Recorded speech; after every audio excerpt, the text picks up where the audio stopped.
Повторно нешто што исто така би ги засегало родителите. Ке зборуваме на тема библиотекарство. Добро утро велам за Снежана Стојчевска, директор на градската библиотека Браќа Миладиновци Скопје. Добро утро и добре дојдовте во Македонија наутро. Добро утро и добре ве најдов.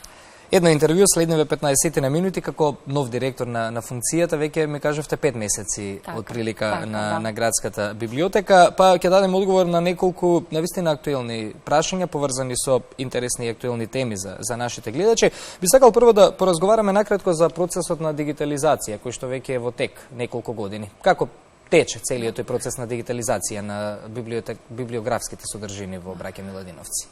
Па процесот на дигитализација се одвива веќе подолг период, има убава екипа што работи на тој проект и разликата сега е што малку повеќе медиумско внимание даваме на книгите кои ќе се дигитализираат, така да за секоја книга што ќе биде дигитализирана, читателите ќе бидат известени на нашата Facebook страна и на нашата Instagram страна, за да можат да знаат дека книгата е дигитализирана и да ја прочитаат. Така.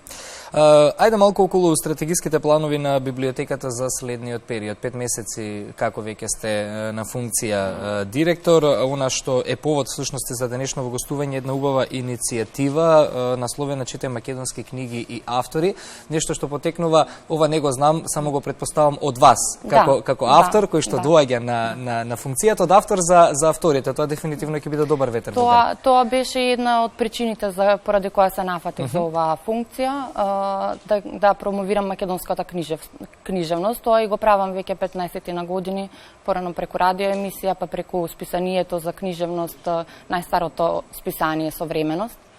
Таму сум уредник 5 години и сега тука го продолжувам тоа. Со тоа што акцентот сега се става само на македонските автори за нивна промоција и доближување до пошироката публика. Постојано говориме како треба да се го заштитиме јазикот. Еден од начините е да се читаат македонски автори и нивните дела. Во склоп на кампањата ќе има неколку активности. Најпрво секој месец ќе предложуваме книга на месецот, која ќе биде достапна во библиотеките да се изнајми. Потоа ќе имаме разговор со авторот за книгата. И на крајот на месецот ќе имаме клуб на читатели, каде што ќе може во една неформална атмосфера да разговараат за книгата и да ги разменат своите искуства.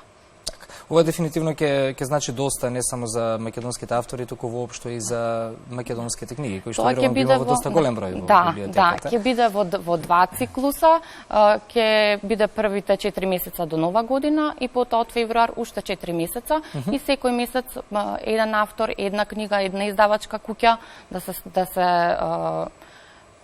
представи, да им се даде простор, да се видат дека доста значи поддршката. Да, многу значи и да знаеме дека имаме многу квалитетни книги. Тоа го забележав дека во библиотеката има доста посетители, многу се чита, меѓутоа македонската литература е на маргините, а не треба да биде така, бидејќи треба да знаеме што имаме, да го цениме тоа што го имаме. Така. Кажавте дека доста се чита, чинам дека Браќа Миладиновци е единствената библиотека каде што читалните работат 24 часа, така?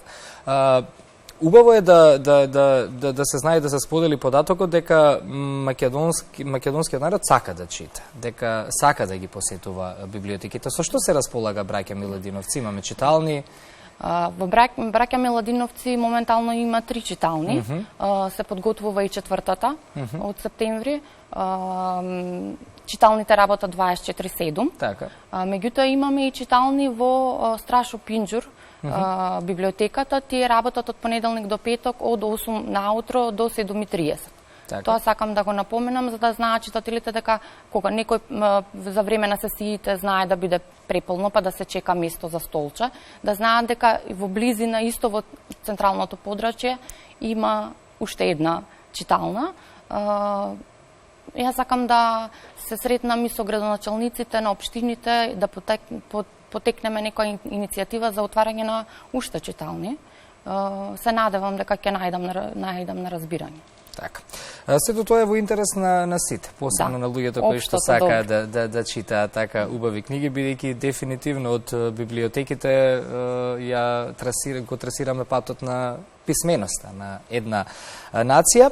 Сега, сакам малку да промовете ми околу еден проблем за кој што убаво што ми го напоменавте пред да почнеме со ова интервју околу враќањето на книгите. Јас се сеќавам и уште од времето на училишните библиотеки, најмногу од неодговорност не само на децата, туку и на самите родители, а потоа, нели, веќе кога стануваме возрастни, голем дел од книгите и забораваме да ги враќаме во библиотеките. Каква е ситуацијата сега со оваа проблематика во Браќа Миладиновци конкретно? Па тоа е еден од проблемите поради кој настанува еден така наречен одлив на книги, кои корисниците кога нема да вратат во предвидениот рок, тоа е 15 дена па 1 месец продолжување, потоа дали некако забрават или им е незгодно да вратат бидејќи задоцниле, некој пат поминуваат и 2-3 години. Сакам да ги охрабрам сите корисници на книги кои имаат дома книги и кои од некои причини им било незгодно или немале време да ги вратат, да ги соберат книгите, да ги вратат, нема да бидат никако казнети, нема да бидат никако опоменати. Мислам дека тоа е за општо добро, за да можат и други корисници понатака да читаат. Ние постојано набавуваме нови книги, меѓутоа треба сите да се грижиме за тоа што е заедничко. Така. Сега, освен читај македонски книги и автори, верувам дека стратегиските планови на самата библиотека и на вас како нов директор се големи за престојниот период, па така да ќе се гледаме уште во емисијава, како што ќе имате нови настани и нови проекти пред вас.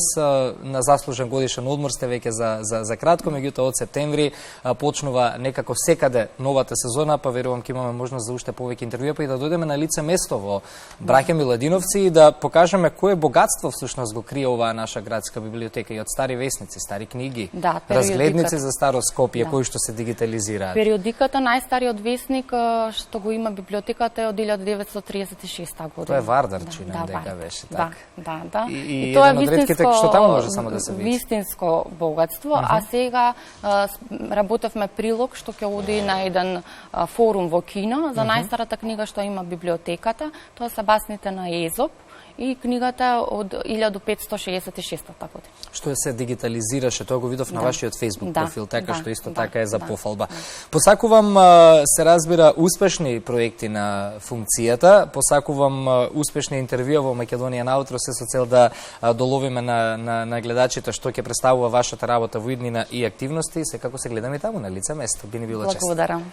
Благодарам уште. Благодарам за гостувањето. Драги мои, ние продолжуваме со Македонија наутро. Останете со нас.